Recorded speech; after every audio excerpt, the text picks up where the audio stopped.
Pemirsa, warga Kelurahan Malendeng tolak tapal batas masuk wilayah Minut. Mereka melakukan aksi demo menuntut agar hal tersebut diselesaikan pemerintah.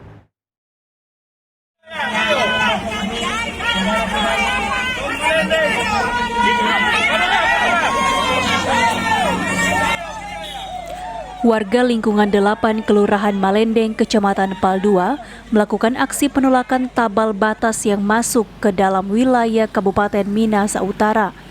Penolakan tersebut dilatari beberapa alasan, antara lain Kelurahan Malendeng lingkungan 8 secara geografis lebih dekat dengan kota Manado, sehingga dalam pengurusan administrasi warga merasa lebih cepat dan murah pada sisi transportasi jika dibandingkan ke Kabupaten Minahasa Utara.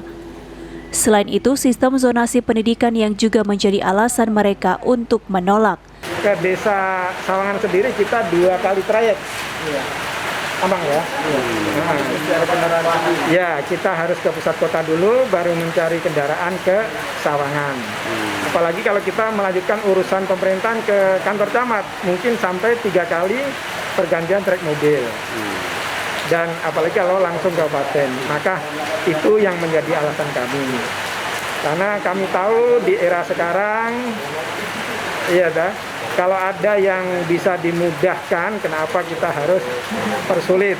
Artinya kalau memang masih bisa masyarakat Malendeng, lingkungan 8 ini masih tetap bisa berada di Manado, kami bermohon kepada para penguasa pemerintahan baik tingkat kota Manado, Kabupaten Minahasa, Kabupaten Minahasa Utara untuk saling mengerti hal ini.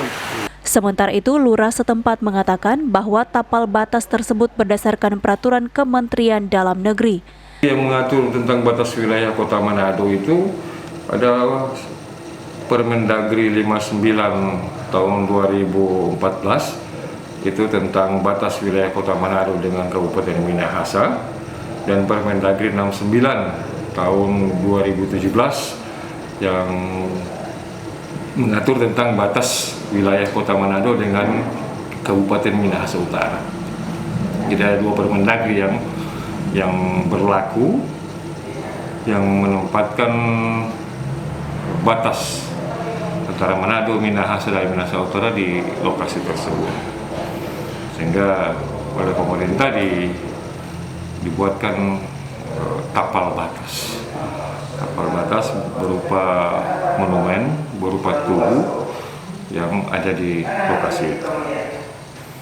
Warga meminta akan melakukan audiens bersama wali kota dan DPRD dalam menyelesaikan tapal batas tersebut yang dinilai pembuatan tugu perbatasan tidak ada sosialisasi sebelumnya.